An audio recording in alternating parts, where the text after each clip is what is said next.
зводить за білоруського захисника до голу. У виконанні Мар'яна Гробовика номер 5. Зірвався зразу у відкритий клуб. Дуже миттєва реакція була тут у Мар'яна. Здорово зіграв насправді.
Вже більше року я не міг займатися улюбленою справою. Я не міг грати в флорбол. Це поразка. Мені здається, настав час здатись. Моїй травмі. Так багато всього сталося за цей час. Я постараюсь, щоб ця історія була максимально лаконічною і стала прикладом для тих людей, які цього потребують. Мрії збуваються. Перше чемпіонство, можливість представляти збірну України в Данії на кваліфікації і тяжка, тривала підготовка.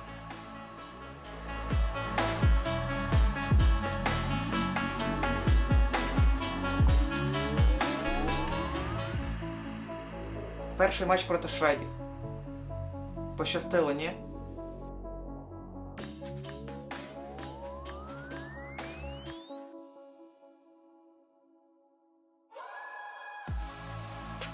У нас було завдання, що кожен тайм – це окремий матч. Ми повинні були відпрацьовувати його від початку і до кінця.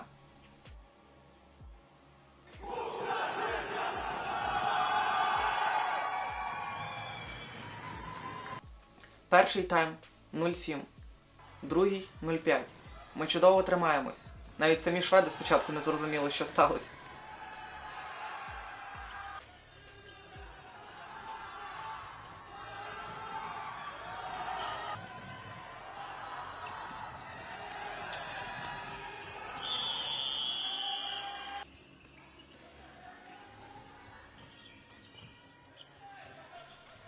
Місяць перед тим, під час підготовки, я писав у пості, що в таких матчах в тебе може бути лише один момент. І треба бути максимально готовим, щоб все зробити на автоматі.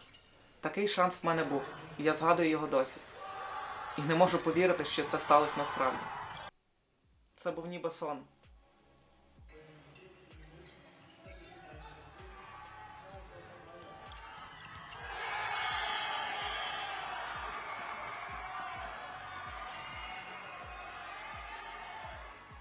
Пас від Андрія, кілька кроків, удар. І потім мене чуть не вирубили пацани, коли святкували гол. Згадую і зразу посмішка на обличчі. Одразу побіг обіймати свого брата.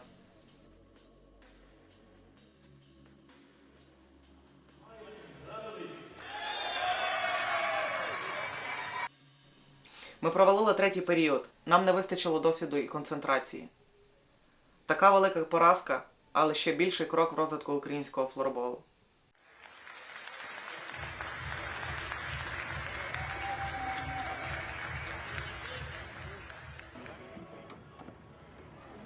Матчі проти Словаків було важко. Вони були налаштовані на нас.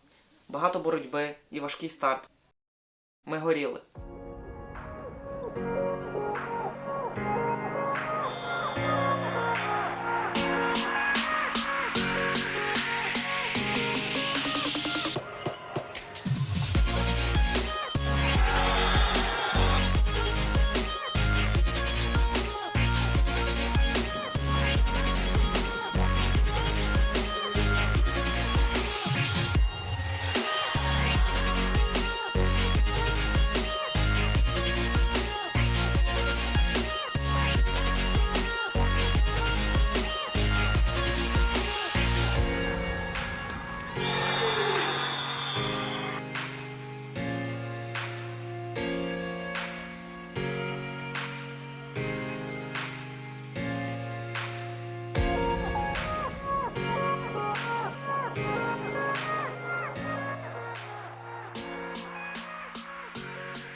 Нам вдалося відіграти кілька голів, і в кінці другого періоду сталося страшне. Я відпрацьовував в захисті, причому не там, де мав бути. Ішов пресингувати гравця і погано став на ліву ногу. Різка біль, потемніло в очах, і я якось перекотився через борт. Я був в шоковому стані. Хто ж знав, що це може бути щось серйозне? Кілька хвилин і я повертаюсь на поле грати. Я встигаю віддати гольову передачу на Андрія, і після того вже сказав, що не буду грати. Коли я був на полі в цей момент, я відчував дискомфорт в коліні. Я міг бігати, бо тіло було розігріте, м'язи були розігріті, але щось муляло, щось нило.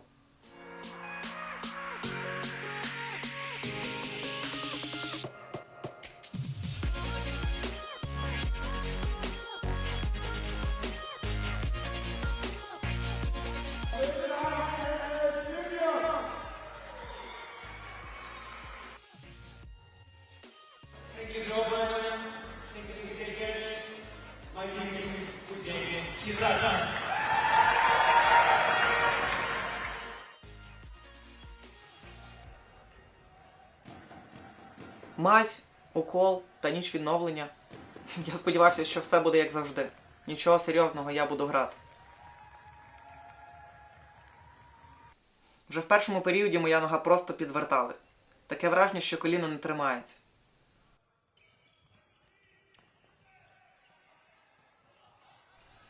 Один раз підігнулась, другий раз, третій.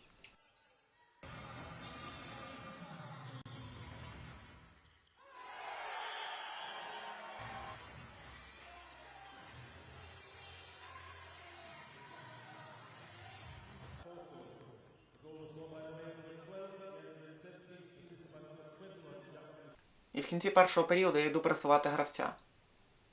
Стаю на цю ногу, не думаючи. Вона підвертається, ще раз різка біль, після того я вже не грав.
Остання гра була проти Великобританії, і це була чудова нагода здобути першу історичну перемогу збірної України. Я попросив Тамуза, чи можна знайти фіксатор. Бо все-таки думав, що зможу хоч кілька хвилин зіграти, і до останнього вірив, що нічого серйозного з ногою не мав. Тамуз домовився з реабілітологом збірної Швеції, щоб вона мене оглянула і затейпувала. Я приїхав на арену окремо, де раніше на кілька годин. І після першого тайму гри шведів ця жіночка повела мене в роздягальню. Я пояснив, як травмувався, і вона почала тейпувати. Тейпувала мене тисячами шматків, так перемотувала. В результаті вийшло, що це був справжній фіксатор. Я сказав, що буду грати лише при гострій потребі. Або в більшості.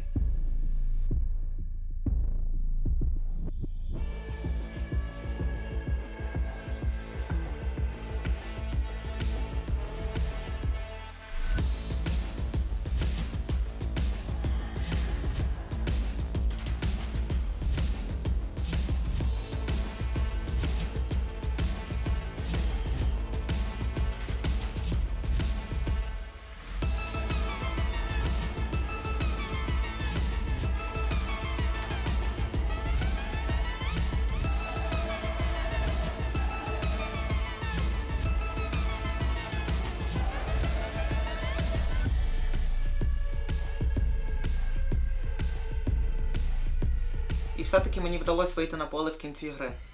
І навіть створити кілька небезпечних моментів. Коли команда забивала, я радів кожному голу і вибігав святкувати з ними. Намагався підбадьорювати їх.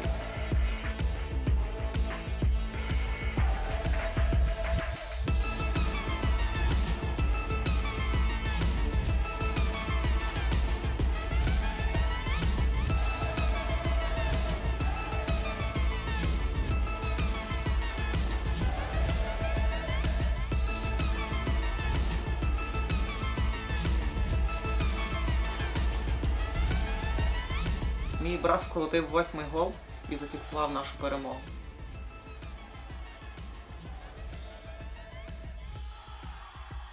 І все-таки нам вдалося здобути таку важливу перемогу для історії українського флорболу.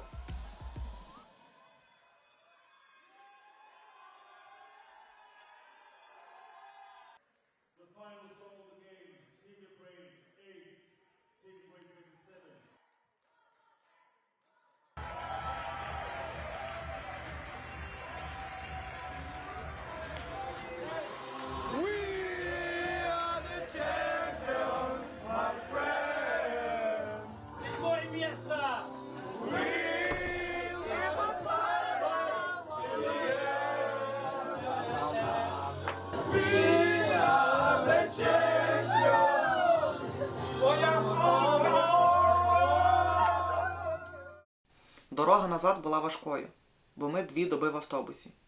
Стан ноги не дуже, і я навіть не можу її повністю розігнути.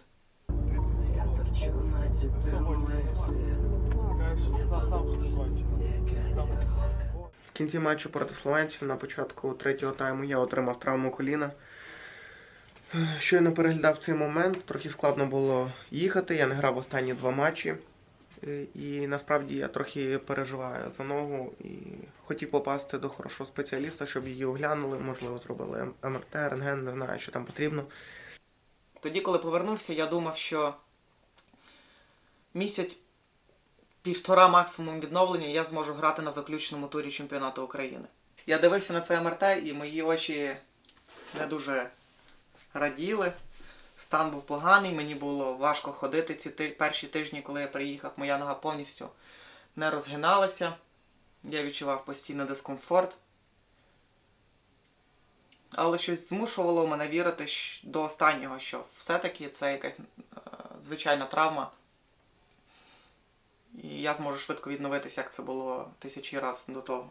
Що було, коли я дізнався, що в мене розірвана хрестоподібна зв'язка? Что вам сказать, хотелось плакать. Самое страшное то, как быстро все проходит. Проходит сезон. Проходит время. Летом мне 27, а я словно всего год назад начал играть. Когда ты все время в игре, у тебя нет времени все обдумать. Ты просто играешь, и вдруг тебе 32. 33, ты думаешь, а у меня не так много времени осталось? Ты видишь у них этот взгляд после травмы. Боль — это одно, но они раздавлены, понимаете? Они понимают, что на какое-то время будут лишены того, что любят больше всего. Понимают, что их не будет месяцами. И это для них тяжело. Плануємо операцію, шукаємо варіанти. 27 лютого. Я приїхав на день раніше, здав аналізи, переночував, і операція була на 12-ту. Подвійна доза наркозу, бо не засинав. 2 години, і я прокидаюсь в палаті. Далі тяжкі тижні. Важко спати на спині, на милицях не можу ходити. Коли піднімаю ногу, попереду литки все горить. Біль прям до сліз. Я навіть не міг просто тримати ногу пряму. Щоб сходити в туалет, мені повинен хтось допомагати і просто підтримувати ногу.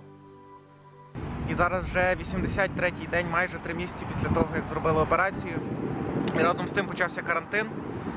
Дуже складно було попасти до реабілітолога, бо ми їхали на змагання в Запоріжжя, я їхав як тренер.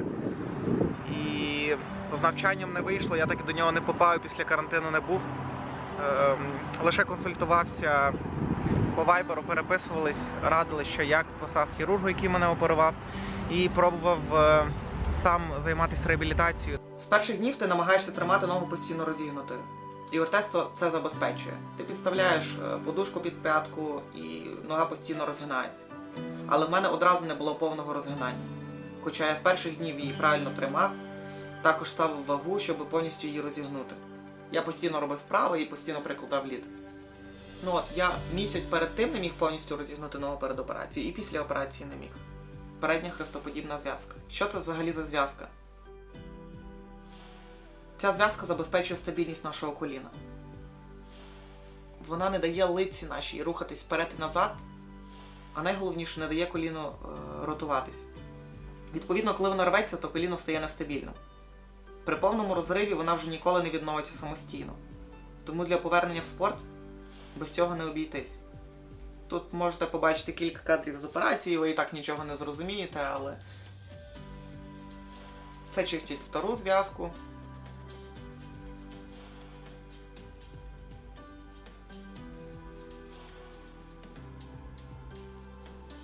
В тебе беруть частину твоїх сухожилків,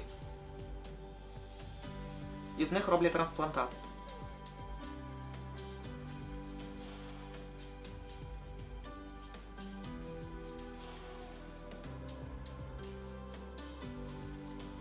І в кінці кожної операції перевіряють стабільність коліна.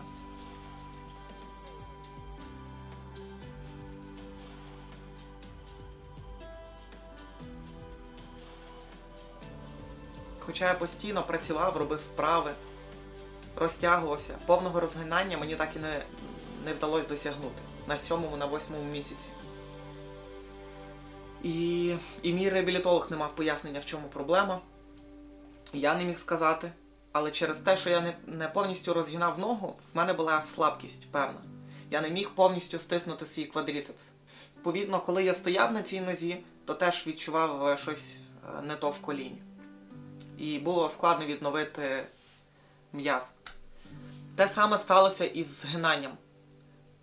Кожного дня, розтягуючи 2-3 рази коліно своє, я так і не зміг зігнути свою ногу, дотягнутися п'яткою до дупи. Одного разу на рівному місці я став на цю ногу і відчув різку біль.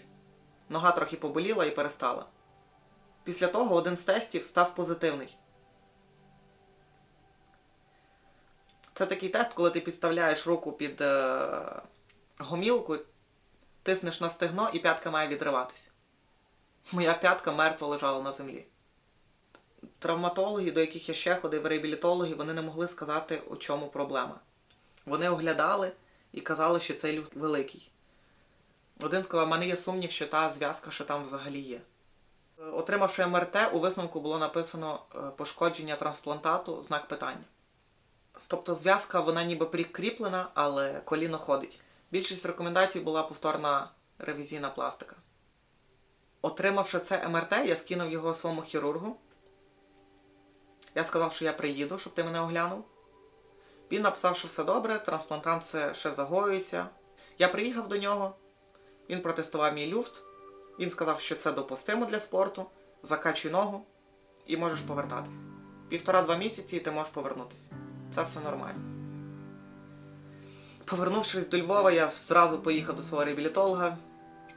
Він ще раз це протестував і сказав, що потрібно планувати повторну пластику. І ми думали, в кого це можна зробити. В той же момент я дзвоню своєму хірургу, зразу кажу, так-то, в верхньому каналі зв'язка не прикріплена.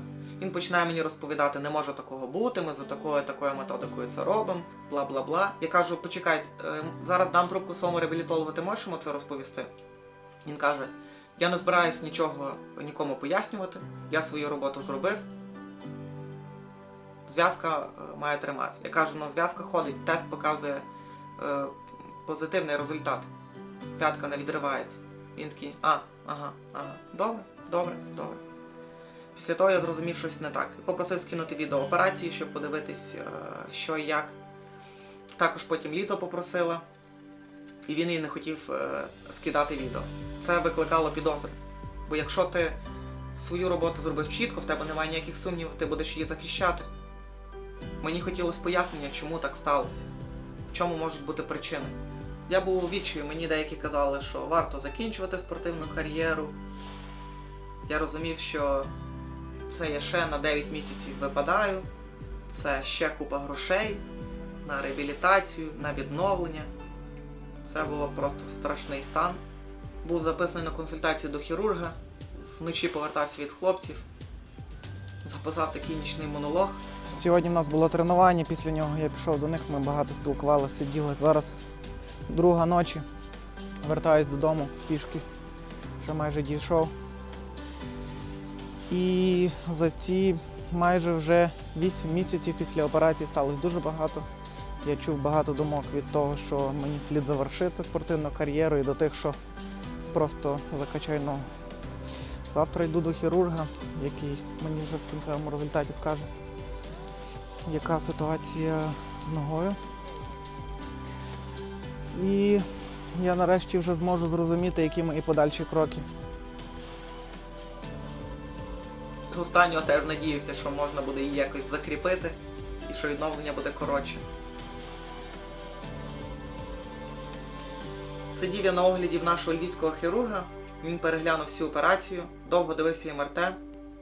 Передивившись операцію, ми побачили, що верхній канал зроблений зовсім під іншим кутом. І це можлива причина.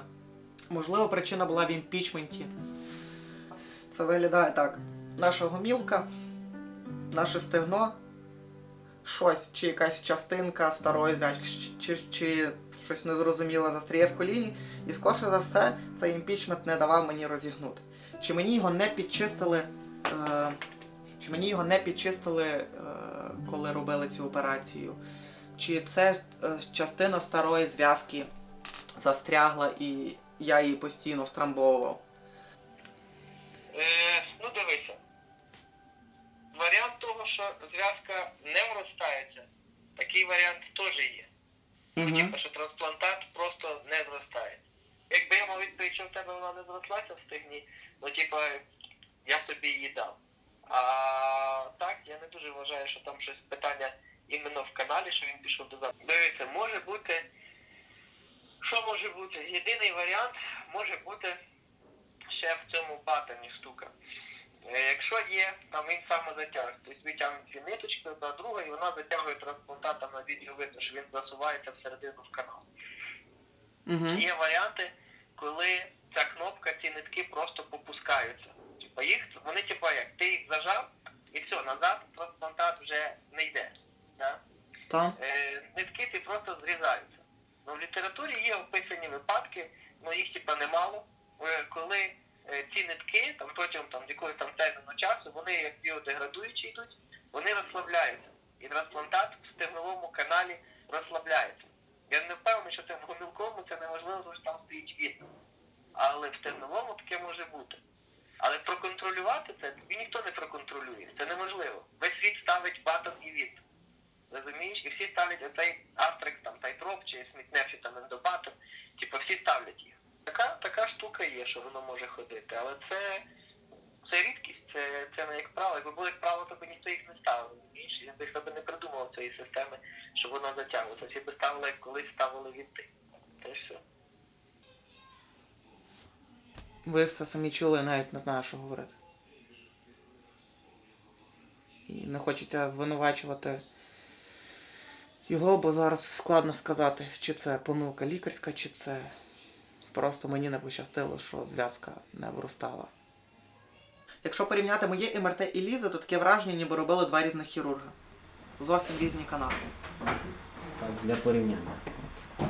Тобто ми говоримо про трансплантант Лізи, де ми бачимо чітко потужну зв'язку виставлену, яка кріпиться до верхньої частини стегнової кістки, все чітко.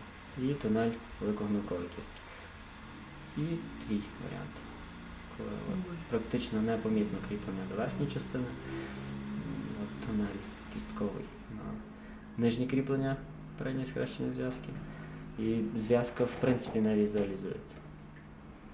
Тобто ми бачимо тільки, скажімо, тяжі, які би мали мати вигляд зв'язки. Угу. Ще раз для порівняння. Так, і Ліза. У нас є лише напрямок руху зв'язки і кілька волокон, які помітні. Так, не можна сказати, що цих волокон взагалі немає, вони є, але це точно не так, як має виглядати. Передня схрещена зв'язка півроку після трансплантації. Ну добре. Хорошо, а в Лізи що? В Лізи все добре.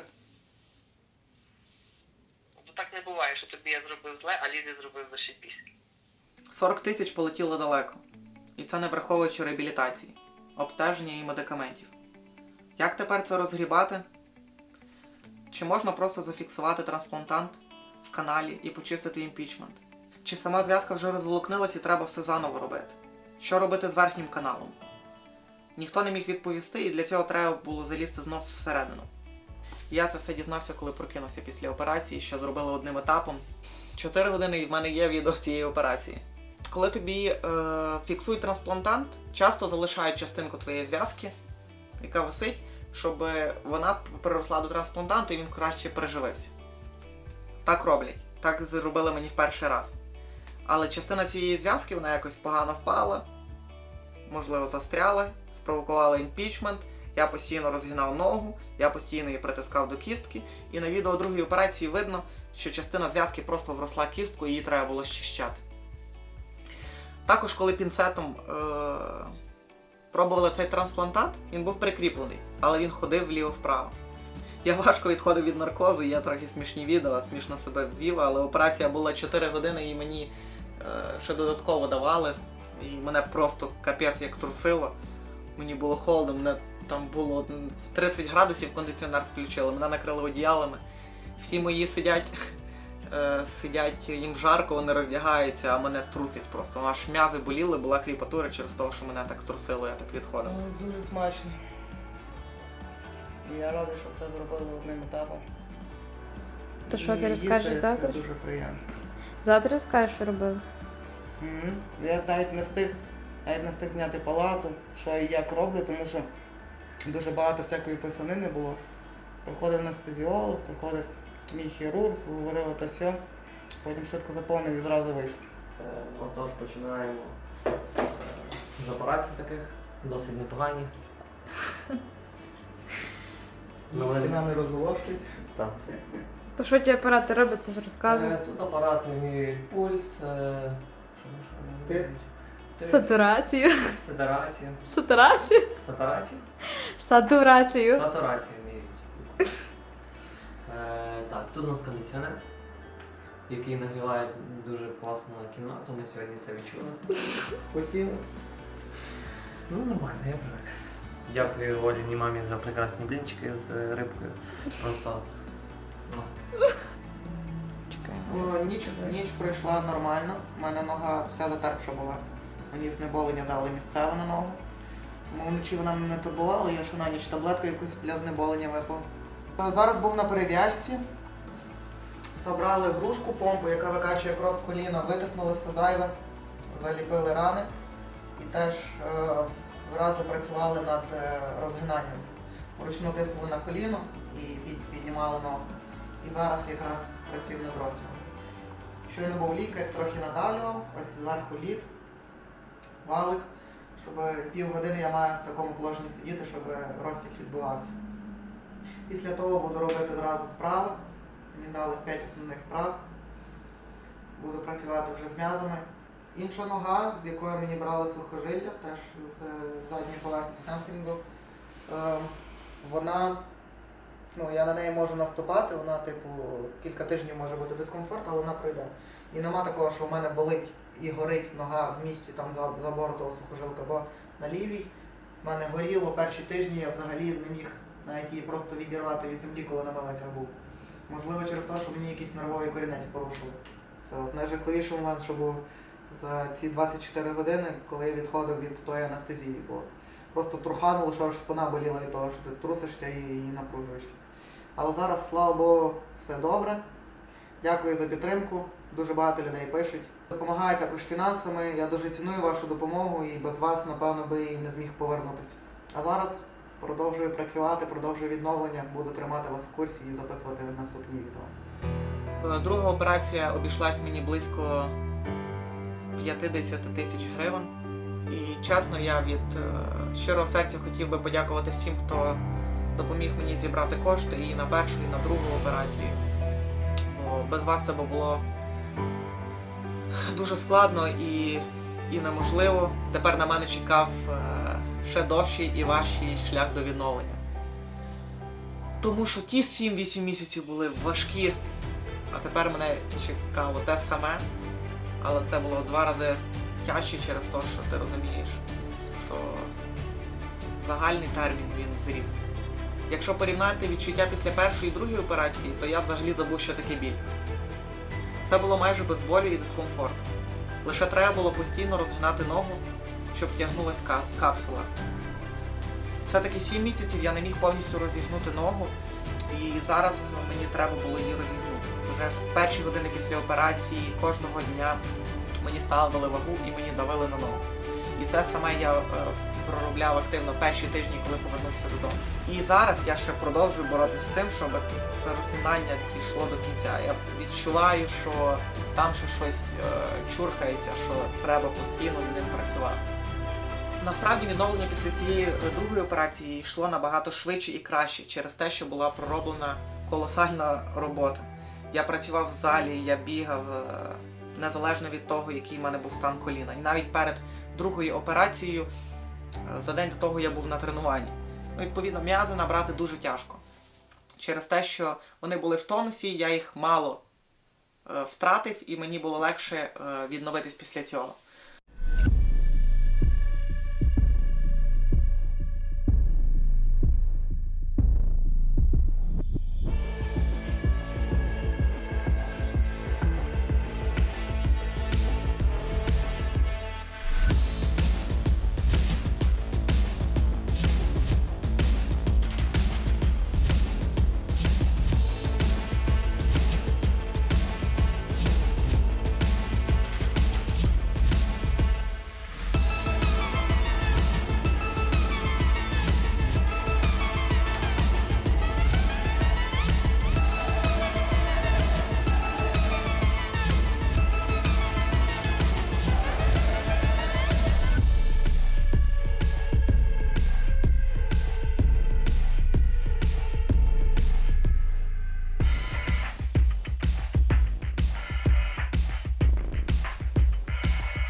Були моменти, коли сил вже не було.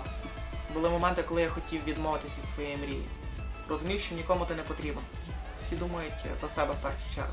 Хочу подякувати своїм близьким і рідним, хочу подякувати команді. Завдяки вам я залишився на плаву. Що я хотів тренуватись так, щоб навіть не дати якісь маленькі травмі шансів проникнути в моє життя. стати настільки сильним, щоб ніколи не зустрічатись з ними. Я постійно був на тренуваннях і було важко на це дивитися. Мене напрягали хлопці, тому що вони могли грати. Але і це давало мені енергії працювати, щоб швидше повернутися. Тому дякую вам. Сподіваюся, це відео стане хорошим уроком і мотивацією для всіх, хто цього потребує. Пам'ятайте, ви самі пишете свою історію, і Бог вам в цьому допомагає. Я повертаюся. Я повертаюся. Це так приємно говорити.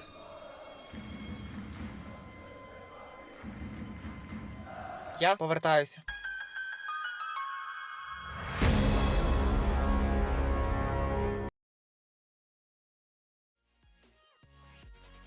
Спонсором цього відео ще нікого немає, тому вакансії відкриті. Я готовий слухати ваші пропозиції. Так що долучайтесь, буде багато цікавого контенту. Хто хоче допомогти фінансами, знизу залишу реквізити. Як складно говорити після того, коли ти...